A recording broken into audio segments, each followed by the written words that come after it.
friends. This is Wheezy from the What is True podcast. Hope everyone is doing rather exquisite. This is a small clip, and if you fancy listening to the entire episode, please visit the link tree below.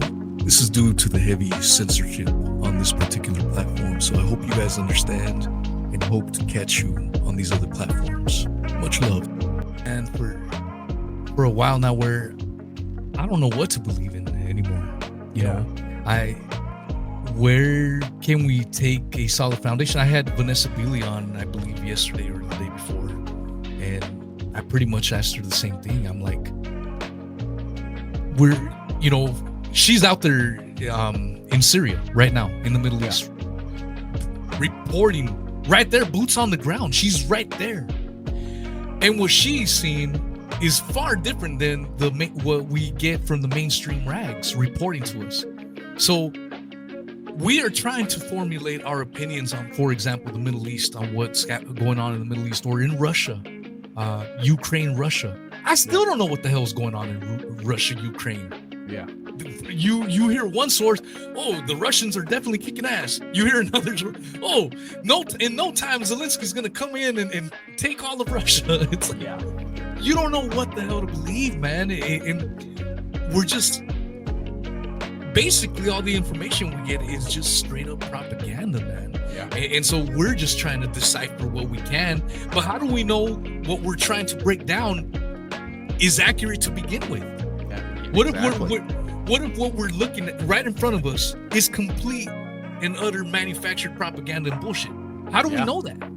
And so we're trying to make our informed opinions based on what we're looking at in front of us, and then it turns out it's all horseshit. So what do we do with that then? It's bananas. Yeah, it's tough because you think of like we used to have this thing called the United States Information Agency, and they were basically responsible for creating propaganda and like feel good movies and all these different narratives and media essentially to like distribute out throughout the United States. And in I believe it was 1999, it got rolled into the State Department. So all of that goes away. It's now just the State Department runs all of that propaganda, distributing out throughout the world to kind of endear them to the United States. But it was not legally allowed to disseminate any materials within the United States. And in 2012, Obama he signed the NDAA, the National Defense Agreement. And in the 2012 version of that bill, it basically like did away with the prohibition of that propaganda. So since 2012, essentially the American government has legally been allowed to create propaganda and disseminate it to us. And it's totally fine and it's completely allowed. And since 2012, I mean, we have people like Tucker Carlson, Joe Rogan, Ben Shapiro, and like all these different people that come out. And those are like the usuals, like the obvious ones. But then you also have professors and scientists and historians that could all be on the payroll just as well. And, what they're presenting as like historical fact or scientific fact is completely fucking made up. Yeah. Yeah. And it drives me nuts because how far does this bullshit go? Yeah. I know at some point we're going to talk about like the pyramids and even ancient history, but even with a lot of the shit, I'm questioning like, how much is this actually true? Yeah. Do we really know about this shit, or is there a hidden history that, information that is purposely being hidden from us? Yeah. I don't know what to make of it, man. How do you find yourself navigating it? Because it drives me nuts, bro. When I'm serious, when I start thinking about it, I'm like, fuck, this sounds cool. This sounds great. But what if it's all bullshit? Yeah. What if this is what they want us to go after? Like this is the shiny little object go down this path. Come on, guys. It's interesting. Come get after it. Yeah. And it's all bullshit. That's why even with the Lincoln shit, man, like the way I look at things, I kind of, if I'm being honest, I kind of get turned off when people tell me whatever event it could be, Kennedy, whatever the hell. I know for a fact that this is what happened. Yeah. As soon as they start talking like that, they could be cool people. I'm not trying to demean people that do that shit. Yeah. It just personally doesn't sit well with me because how do you fucking know, man? Were you there? Yeah. What references? What can you show me as verifiable evidence for your claims? It's tough. Yeah. And I find myself doing that with everything, man. How do you handle it? So it's kind of, I mean, obviously it's a little tough to use discernment on like everything that gets thrown at us all the time. The one like guiding doctrine that I have is whatever is going to like take up our time, energy, attention, emotional capacity, all that shit. It's all fake. If it's coming from the government, it's fake. If it's something that's like super popular and it creates like two sides of a discussion, probably fake, probably staged and coordinated. And it makes it sound like I'm just, everything's fake, everything's made up, I don't believe anything. And to a degree, I mean, it's true because I look at things like COVID where, you have the one side of the camp that's like pro-vaccines, pro-boosters, and then the other one that's, I don't believe in vaccines, I'm going to take ivermectin or I'm going to take hydroxychloroquine or whatever. And then to me, I've never seen proof that has convinced me that the virus exists. And I'm like, where's that? Where is the camp that sees that? And I see the whole world sort of operating in that where it's, you have this one side and everyone believes that, or the other side. And the thing that they overlap in belief, that's what they want you to believe. Like the commonalities between the two camps. I look at like the war in Ukraine, for example. Like one side's pro-Russia, one side's pro-Ukraine. Both sides want the war to happen. So I know that's the agenda, and it's sort of trying to keep an eye on that.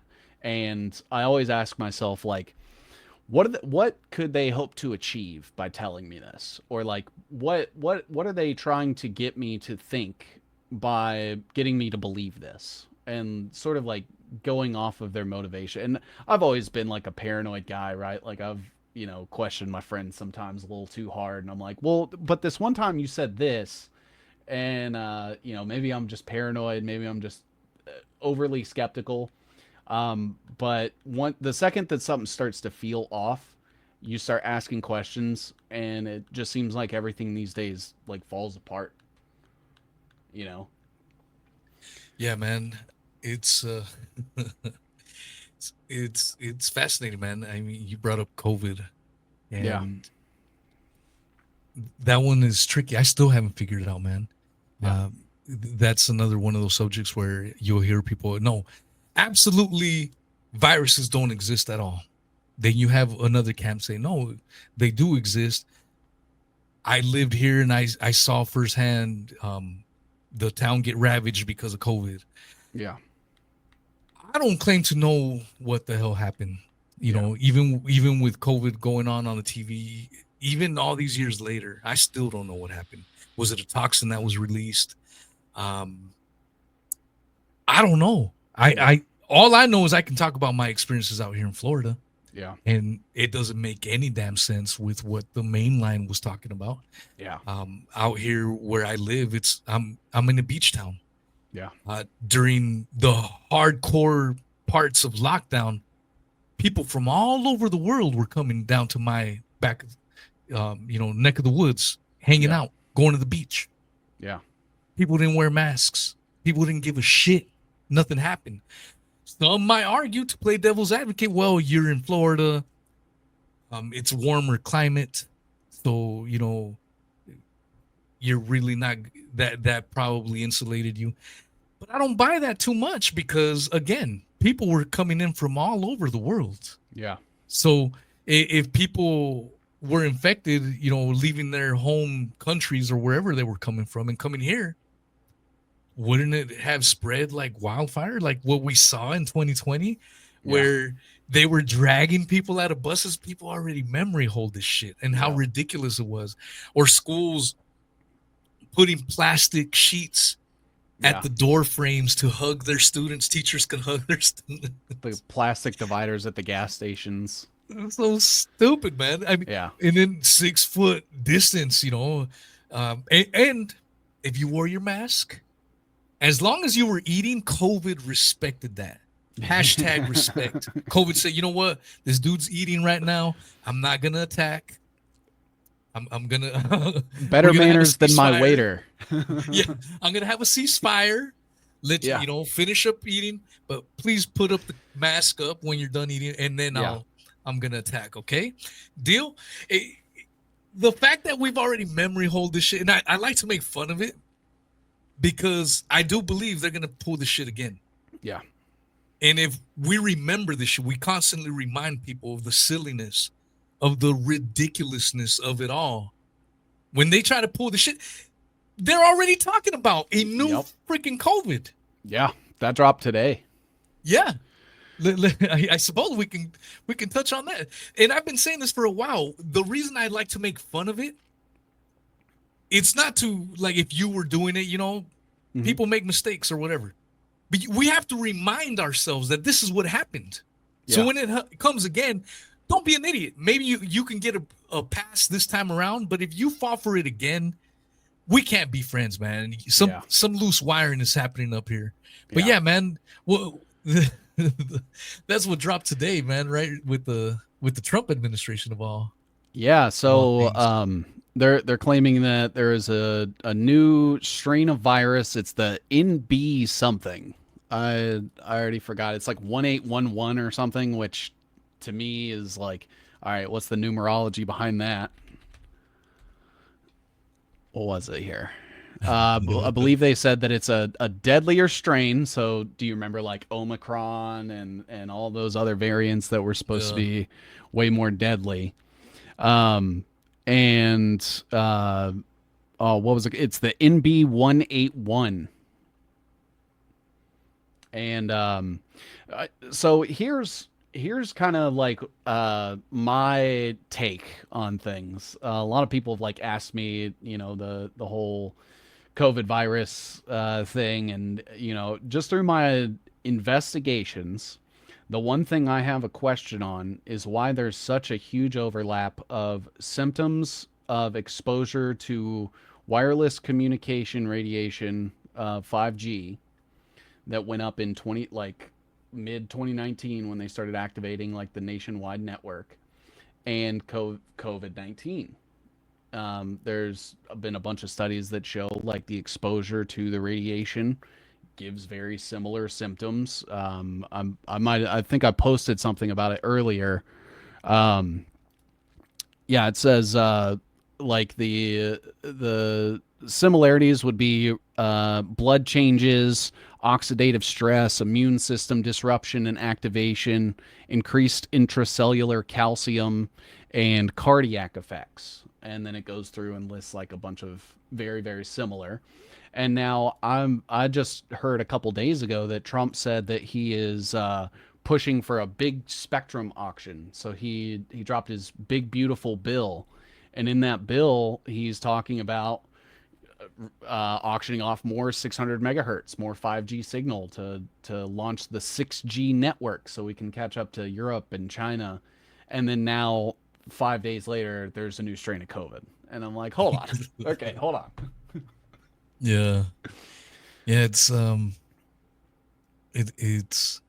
wild, man. Watching Trump do as he pleases and the MAGA base in lockstep with whatever he does, that to me makes the most sense. This is why Trump was a perfect candidate. If you would have had Biden and Kamala, the fierce opposition to whatever they try to bring up, it'd be the divide was there. Yeah. Now, if you have Daddy Trump saying, no, vaccines are good, mRNA vaccines are good, RFK Jr. is now in the cabinet. We're saved, guys. Yeah. It's all good now. We got Elon Musk. Yeah. Captain Free Speech himself. Come on. And it's the perfect combination, man, to dupe everyone. And that's the scary part. What are your thoughts on that?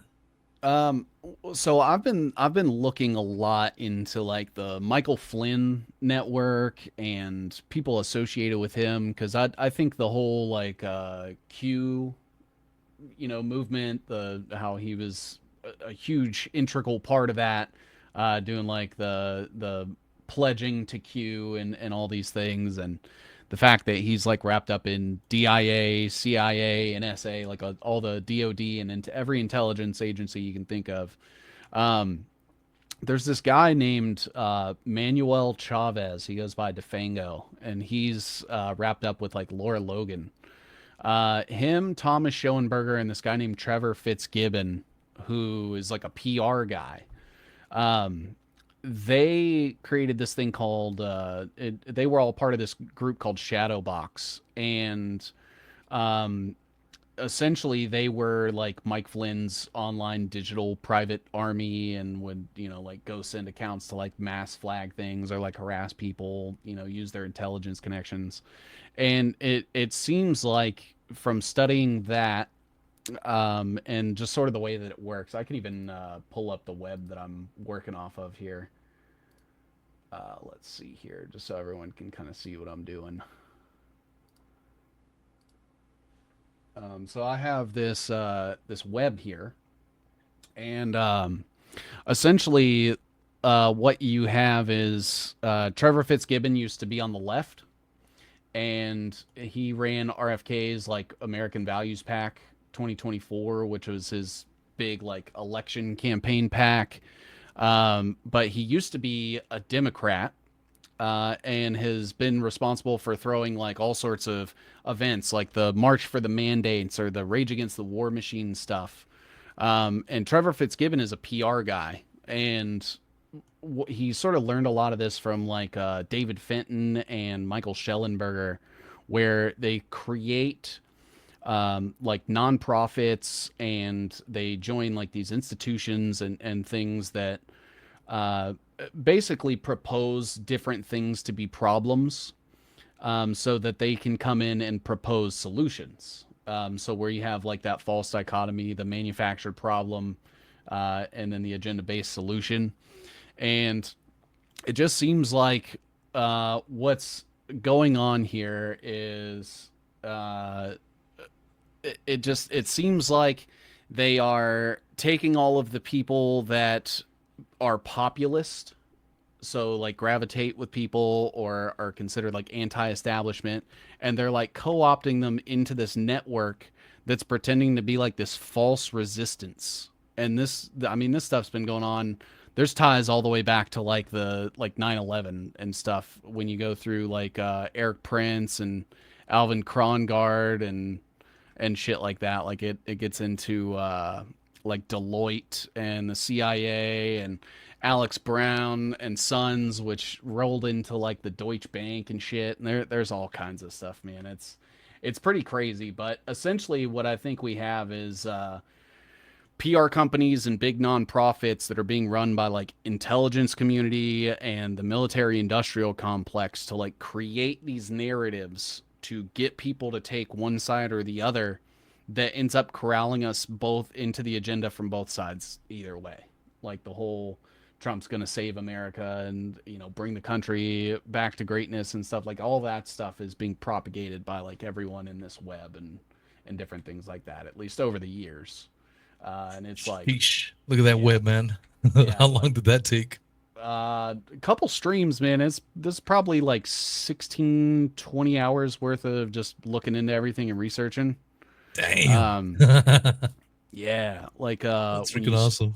Yeah, when you start to, and like, you have things like here, like Jeffrey Epstein, which is his own whole web. You have Henry Kissinger, who is his own whole web, and you know, like Apollo Global Management, you know, Blackwater is all in this. So it's like, it's intelligence operations, what feels like all the way down.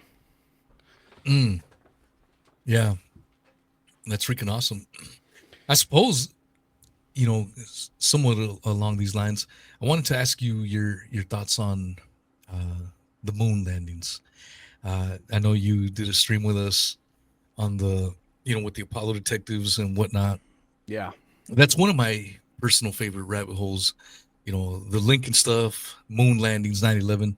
Those are some of my favorite personal ones. But the moon landings cracks me up because even today in 2025, you see SpaceX trying to launch rockets and they just go kapooey. They can't get it right, but apparently they got it right in the 1960s. Yeah.